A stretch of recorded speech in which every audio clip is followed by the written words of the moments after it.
कभी कभी उपासक फंस जाता है। सामने वाले को प्रसन्न करने की चेष्टा में कभी कभी उपासना में बाधा खड़ी हो जाती है। ये कैसे संतुष्ट होगा? ये बहुत बड़ी कमी है। इसी को कहा गया है दया बिना साधु कसाई, और दया करी तो आफत आई।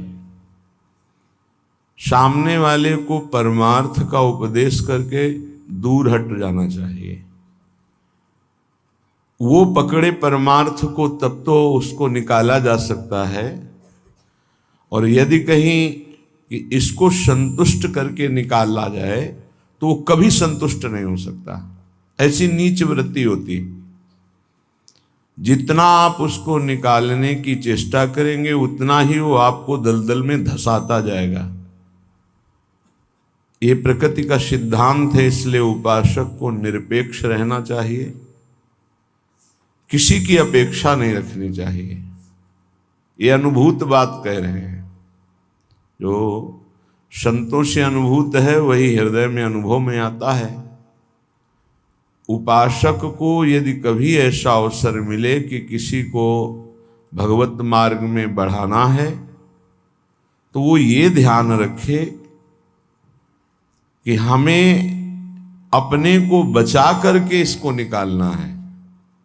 कहीं उसके मन की संतुष्टता के द्वारा हम परमार्थ निरूपण करेंगे तो वो कभी नहीं निकल पाएगा, क्योंकि उसका मन ये समझ जाएगा कि हमारे अनुकूलता को लेकर ये विचारवान है, हमारी अनुकूलता के लिए, बस वो आपको रौंद देगा। और परमार्थ का उपदेश दिया और निरपेक्ष हो गए और वो आप पर आसक्त होता चला जा रहा है, वो निकल जाएगा। त्रुटि यही हो जाती है उपासक से कि इसको कैसे संतुष्ट करूं, वहीं उसका पतन हो जाता है। पतन अपने आराध्य देव का चिंतन छोड़कर मांस के लोथड़े शरीरों का चिंतन होने लगता है। ये कैसे राजी रहे, वो कैसे राजी रहे, परिवार कैसे राजी रहे, भगत कैसे राजी रहे। निकले थे हरि को राजी करने के लिए और हो गया प्रपंच को राजी करना। ये बहुत सूक्ष्म बात है।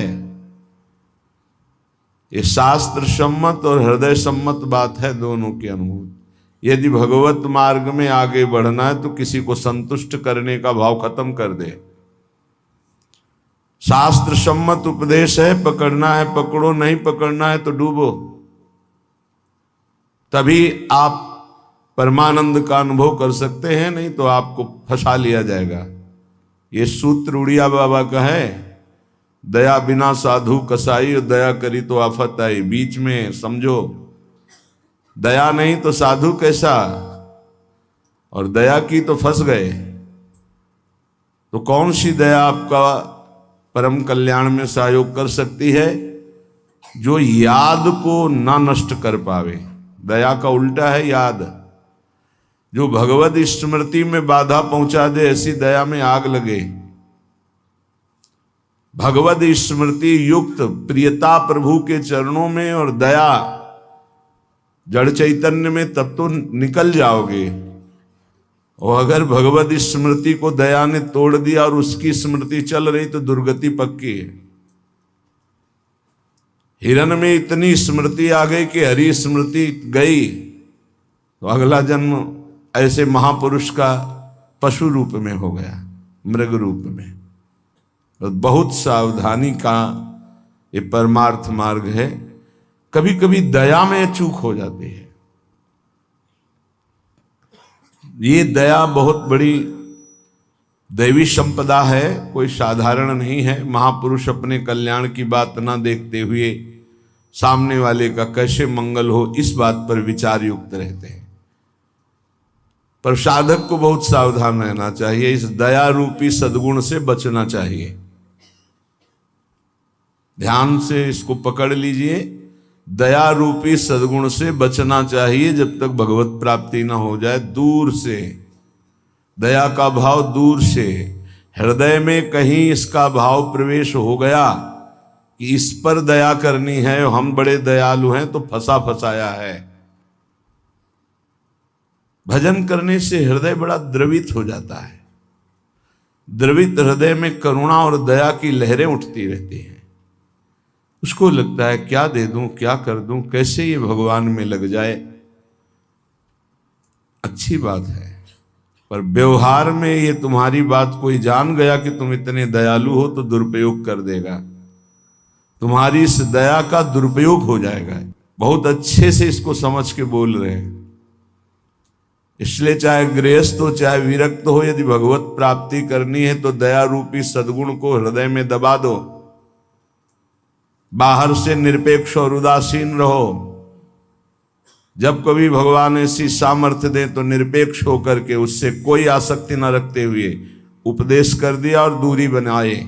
नजदीकी बनाया तो फंसे, ये ऐसे है प्रपंची। नजदीकी बनाया तो फंसे, और फंसे तो तुम्हारी निंदा ये करेंगे, तुम्हारे ही विपरीत चलेंगे। बहुत सावधान। जैसे डूबने वाले को बचाने वाला जाए और चतुर तैराक ना हो, चतुर इसलिए कि अपने को बचा ले, तैराक इसलिए कि उसको भी निकाल ले, तो डूबने वाला पहला काम करता है बचाने वाले को डुबोता है और ऊपर उठ के सांस लेना चाहता है। बस ऐसे ही भव समुद्र में, प्रपंच में कामी क्रोधी लोभी ऐसे जो जन डूबे हुए हैं, साधु का कर्तव्य है उनको निकालना, पर परम प्रवीणता पूर्वक अपने को बचाते हुए, नहीं तो पक्का डूब जाएगा। पक्का अनुभव की बात है। संतों की जो बातें होती वो छाती की बातें होती, पढ़ी लिखी बातों में उतना प्रभाव नहीं पड़ता जितना हृदय की अनुभूत बातों पर पड़ता है। फिर अनुभव होगा कि बड़ा इष्ट कठोर है, वो हमारी रक्षा नहीं की, हमको बचाया नहीं, हम संकट में फंस गए। तो इष्ट शास्त्रों में संतों के रूप में, गुरुदेव के रूप में उपदेश करते हैं। निरपेक्षम मुनिम शांतम निर्वैरम समदर्शनम। कहां यहां ऐसा लिखा है कि तुम ऐसी दया करो कि उसी का चिंतन करने लगो, उसी के गले लग जाओ, उसी को अपना मान लो? कहां लिखा है? निरपेक्षम, किसी की अपेक्षा नहीं। हम उपदेश कर रहे हैं, उसको पकड़ो तो आओ, जैसे हम चाहें वैसे चलो तो आओ, नहीं तो जाओ। भगवान का ही सब बनाया हुआ खेल है, भोगो खेलो, नरक जाओ स्वर्ग जाओ, तुम्हारी रुचि। अगर मुक्त होना चाहते हो तो आज्ञा का पालन करो, निरपेक्ष रहे। निरपेक्षम मुनिम, मननशील, एक क्षण भी अपने प्रभु को ना छोड़े। ये संसार का सूत्र है। यदि आप निरपेक्ष रहे तो आपकी चरण धूल माथे पे चढ़ाएगा और आपकी आज्ञा का पालन करेगा। और यदि आपने दुलार कर दिया, उसको अपेक्षा कि ये भगवान को प्राप्त हो, ऐसी चेष्टा करके दुलार कर दिया, तो वो तुम्हारी बात को रौंद देगा।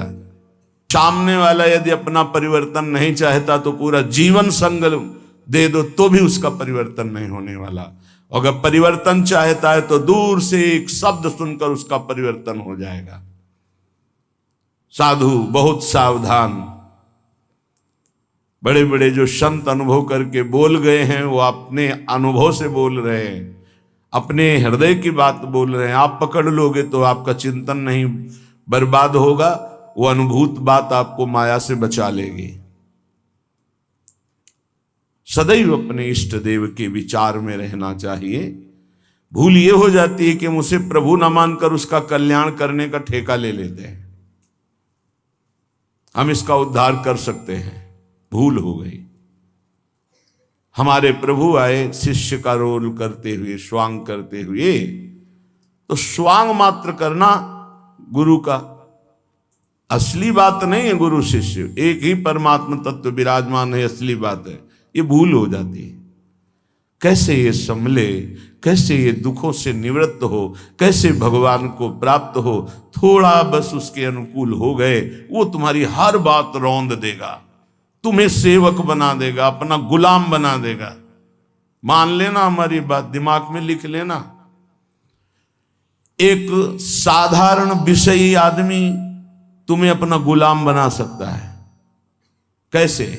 उसकी अनुकूलता को यदि तुमने परोसा, बस वो तुम्हारी आज्ञा का उल्लंघन कर देगा। ऐसे सात्विक जन बहुत कम होते हैं जो ये बात सोचे कि ये किसी की तरफ देखते नहीं, किसी से बोलते नहीं। इन्होंने हमारी तरफ देखा, हमसे बोले, बात किया, अहो भाग्य। यह हम अपने अनुभव की बात और संतों के अनुभव की बात करते हैं जो माया मुक्त हैं। किसी को उपदेश देकर निरपेक्ष हो जाना, यही उसके कल्याण का स्वरूप है। उसको दुलार करना अपने और उसके दोनों के पतन का रास्ता है पक्का। संसार में कहीं कोई भी यदि भगवत मार्ग में चलना चाहता है तो वो शब्द पकड़कर निकल जाएगा माया से। और अगर गुरुजनों के, महापुरुषों के वचनों को नहीं माना तो हम लौट जाएं उसके चरणों में, हमारे ऊपर से खेले, तो भी वो कल्याण को प्राप्त नहीं हो सकता, क्योंकि वो वचन का पालन नहीं कर रहा। गुरुजनों का उदास रहना हमारे लिए अत्यंत आवश्यक है, क्योंकि जब वो उदासीन होकर तिरछी चितवन से देखते हैं तो हृदय थर्रा जाता है और धर्म पूर्वक चलता है। और जब गुरुदेव मुस्कुरा देते हैं तो उसका उल्टा फल होता है, हमें गर्व हो जाता है और हम उनकी आज्ञा का उल्लंघन कर देते हैं। ये संसार सद्गुरु स्वरूप है, ये पूरे जीवन शिक्षा देता रहता है। इसलिए हम बैरागी, भगवत मार्ग के अनुरागी या गृहस्थ में जो वैष्णवजन हैं, उनको ये जो दूसरों को उपदेश देना, दूसरों के कल्याण का ठेकेदार बन जाना, ये बहुत ही घातक खेल है। प्रवचन करना, उपदेश करना, दूसरों के मन को संतुष्ट करना, ये बहुत ही घातक खेल है भगवत प्राप्ति में। तब तक मुंह नहीं खोलना चाहिए जब तक स्वयं साक्षात्कार भगवान का न कर ले, नहीं तो मिटिया मेट साधना को करने के लिए ये माया प्रपंच बहुत विचित्र है। उस समय आपको अनुभव होगा कि भगवान बहुत कठोर हैं, हमारी बात नहीं सुनते, हमें बचाया नहीं, इसीलिए पहले भगवान संत और शास्त्रों के रूप में बोल दिए हैं, ऐसा करोगे तो परिणाम ऐसा होगा। सावधान, तब तक कभी किसी को शिष्य ना बनावे जब तक स्वयं भगवत प्राप्त ना हो जाए। तब तक कभी प्रवचन उपदेश ना करे जब तक स्वयं प्रवचन उपदेश का आचरण जीवन में उतर ना जाए। जब सामने वाले में भगवान का दर्शन हो तो फिर स्वांता सुखाए तुलसी रघुनाथ गाथा। अपने अंतःकरण में भगवत प्रेम उल्लसित होते हुए भगवत चर्चा, ये आत्म सुख के लिए है। नहीं तो बाधा पड़ जाएगी, पक्का बाधा पड़ जाएगी। इष्ट का चिंतन छूट करके इसको कैसे प्रसन्न करें, इसको कैसे राजी करें, इसको कैसे दुलार करें, बस इसी में अब आप विचार करो। एक संसार त्यागी वैरागी, भगवान के मार्ग का पथिक, प्रपंचिक, शरीराभिमानी, भोगी, विषयी पुरुषों के संतुष्टता के लिए वो विचारवान हो गया। ये विचार है गलत। तुम्हारे विचारों का उनके विचारों में प्रवेश हो जाए और वो तुम्हारे विचार में मगन रहे, तब उनका कल्याण होगा। तुम अपने विचारों को दबाकर उनके विचार में मगन हो गए, तुम्हारा पतन हो जाएगा। इसीलिए प्रचार प्रसार के लिए सिद्ध पुरुषों का अधिकार है। श्री वृंदावन दास जी महाराज विचारत ऐसे ही दिन जाग, रात दिन इसी विचार में मगन रहो। श्यामा श्याम का नाम, श्यामा श्याम का रूप, श्यामा श्याम की लीला। कब मिली हो ब्रज जीवन प्यारे, गोरे सावल गात, विचारत ऐसे ही दिन जात। उपासक का कैसे दिन जाता है, कैसे रात जाती है। विचारत ऐसे ही दिन जात, कब मिली हो ब्रज जीवन प्यारे, कब मिली हो, कब मिली हो, विचारत ऐसे ही दिन जात, कब मिली हो ब्रज जीवन प्यारे, गोरे सावल गात, विचारत ऐसे ही दिन जात। कब मिलोगे? इतने दिन हो गए अभी तक साक्षात्कार नहीं हुआ।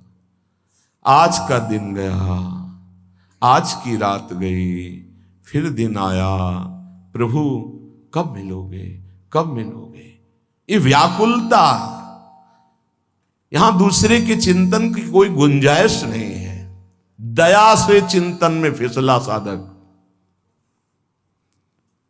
ये हिरण का बच्चा मर जाएगा अगर हम इसकी रक्षा नहीं करेंगे। चलो ठीक, बाहर निकाल लिया, अब इसका पालन पोषण करना, चलो ये भी ठीक। 10-5 दिन में छोड़ देते, नहीं, गले लगा लिया, अगला जन्म हिरण का हो गया। बहुत बुरी तरह साधक दया में फंस जाता है। आसपास ऐसा जाल बिछ जाता है कि निकलना मुश्किल हो जाता है। दया से बहुत बचो, ये भागवतिक सद्गुण है, आता है हृदय में, द्रवित होता है हृदय। जहां दूसरों का चिंतन हुआ तहां चिंतन अपना बदल जाता है। फिर क्या होता है? कहीं बे में नियरे से लागत, सपन्यों नहीं दर्शात, अब कछु निठुर भय या जुग में, ताते मन पछतात, विचारत ऐसे ही दिन जात। वो बातें तो प्रभु की करता है, लेकिन ऐसा अनुभव में नहीं है। बहुत दूर प्रभु होते हैं। कहीं बे में नियरे से लागत, सपन्यों नहीं दर्शात। स्वप्न में भी प्रभु नहीं आते। क्यों? गजब की बात है, साधक जीवन भर चिंतन को संभालता रहता है। दूसरे पर दया करके वो अपने कीमती चिंतन को दे दिया है, वो समझ नहीं पाता क्या हमारे से इनको मिल रहा है। इन्होंने अमोघ चिंतन छोड़ करके मुझे अपना लिया, मेरा चिंतन करते हैं, मेरे दोषों को मेरे सामने रखते हैं, मेरे को अपना मानते हैं, इसलिए प्राण न्यौछावर हो जाने चाहिए। लेकिन नहीं, वो प्राण ले लेगा उसके, अगर ऐसी गलती की कोई उपासक। निज अनुभव कहो खगेसा, वो तुम्हारे प्राण ले लेगा, वो तुम्हारी जीवन भर की चिंतन वृत्ति को रौंद देगा यदि तुमने दया कर दिया। इस बात को समझ लेना। संतों का संग क्यों सुना जाता है? शास्त्रों में वही सब लिखा है। उसको अपने अनुभव से डुबो कर बोलते हैं। कहीं बे में नियरे से लागत, सपने हूं नहीं दर्शात। अब करो प्रवचन। हृदय में आश्रय दूसरे का, चिंतन दूसरे का, संबंध दूसरे का, तो स्वप्न में भी आपके आराध्य देव नहीं झलकेंगे। फिर क्या हृदय कहेगा? अब कछु निठुर भय या जुग में, ताते मन पछतात। अब भगवान में नहीं सुनते, बहुत कठोर हो गए। हमें लगता है इस युग में, पहले बहुत जल्दी कृपा करते थे। हम आपको बताते हैं कलयुग में सबसे जल्दी भगवान प्रसन्न होते हैं। ठाकुर जी को जब यशोदा मैया रस्सी से बांधती हैं तो रास लीला में दर्शन करवाते हैं कि मैया ने कसम धरवानी शुरू की कि बंध जा लाला, हर रस्सी 2 अंगुल छोटी। तो उनको पता है भगत बहुत प्यारे हैं। पहले तो बड़ी कसम खवाई निज भगवान के स्वरूपों की, नहीं बंधे। फिर सतयुग के भक्तों की, फिर त्रेता के, फिर द्वापर की, जो ही कहा कि तुम्हें कलयुग के भक्तों की शपथ से बन गए। क्यों? कलयुग में बहुत कम भक्त होते हैं। विशुद्ध भक्त भगवान की, हाँ, वृष्टि शारदी कहूं कहूं हुई, जैसे शारदीय वृष्टि कहीं कहीं होती है, ऐसी भगवान की भक्ति, विशुद्ध भक्ति। विशुद्ध भक्ति में मिलावट, नाटक, दंभ, पाखंड, दिखावा, ये सब नहीं। केवल एक प्रभु से अपनापन, बहुत कम, तत्काल बन गए भगवान। कलयुग के भक्तों की जीव शपथ दी भगवान, ऐसा रासलीला में दर्शन कराते हैं। कलयुग में बहुत जल्दी भगवान का साक्षात्कार होता है, पर बड़ा कठिन है अपने मन को समेट कर प्रभु में लगाना। करुणा निधि के ही भांति कहावो, सुनत नहीं सकुचार। एक बात मान लेना, हमारे प्रभु तक आवाज उसी की पहुंचती जिसका केवल प्रभु से संबंध है। अगर दूसरा कोई है तो आवाज नहीं पहुंचेगी, तुम्हारे हृदय में ही बैठेंगे, नहीं सुनेंगे। आवाज पहुंचती है जब केवल प्रभु रहते। जैसे द्रौपदी जी, जब तक कोई और था, अपना बल था, तो आवाज नहीं निकली। क्या द्रौपदी जी के हृदय में भगवान का चिंतन नहीं होता क्या? महाभारत में लिखा है, जो ही दुशासन आया तो भगवान का चिंतन चल रहा था, क्योंकि महाभागवत में कोई ऐसा नहीं कि श्री कृष्ण का विस्मरण था, लेकिन बल था पांडवों का, बल था औरों का। पुकार नहीं हुई, पुकार नहीं हुई। महाभारत प्रसंग में पढ़ के देख लेना, जो ही दुशासन गया उस समय द्वारिकाधीश भगवान के चिंतन में बैठी थी, क्योंकि रजस्वला थी। बल था कि ये सभा में ले जाएगा, 5 पति हैं, भीष्मादि महापुरुष, आश्रय अन्य होने के कारण वो केवल अंदर चिंतन चल रहा था, पुकार नहीं हुई थी। बहुत सावधानी से समझने का विषय। जब सब बल छूट गया तब उन्हीं का जो हृदय में चिंतन हो रहा था, जो ही पुकार हुआ तो चमत्कार हो गया, वस्त्रावतार भगवान का हो गया। इसलिए करुणानिधि हैं, पर वो सुनेंगे नहीं जब तक आपका कोई और है। ये बहुत जल्दी फोन नंबर लग जाता है हमारे ठाकुर जी से। नंबर है एक, बस एक। मेरे तो गिरधर गोपाल, दूसरों न कोई। बात कर लो, सब डिलीट करो। सबकी ममता ताग बटोरी, मम पद मन ही बांध बर डोरी। कनेक्शन, जय जय, तुरंत उत्तर मिलेगा। हाँ बोलो, आपने कनेक्शन नहीं फैला। कनेक्शन तो जननी जनक बंधु सुत दारा, तन धन धाम स्रोत परिवारा। तो इनसे बात करो, हरि से कैसे होगी? हरि से बात करने के लिए एक ठसक हमारे माई श्यामाजू को राज, एकमात्र प्रियाजू से अपनापन। तो अभी बात कर लो। लेकिन धिक्कार है हमारे मन को, हमारी इंद्रियों को, हमारी बुद्धि को बड़े परमार्थ के बहाने से चुराती माया। माया कोई विपक्ष बन के थोड़ी आती है, नहीं तो साधक विपक्ष को पहचान के फौरन अपने को बचा ले, वो भी चतुर खिलाड़ी है। पक्ष बन के आती है, हम इसका कल्याण कर देंगे, ये हमारी सेवा में है, ये इसका मंगल होना चाहिए। मार देगी। विपक्ष सेवा के बहाने से घुसता है और फिर मार देता है। ये बात ध्यान रखना, पकड़ लो हमारी बात को। एक परमहंस जी हमें मिले, वो आर्मी में मेजर थे, बाद में संत बने। बहुत ही अष्टपुष्ट शरीर, हमसे 1 बीता लंबे, और भारी त्रिशूल हाथ में रखते थे। गौ रक्षक, हजारों गौओं को ट्रकों से छुड़ाया था। तो विपक्ष मूड़ मुड़ा के,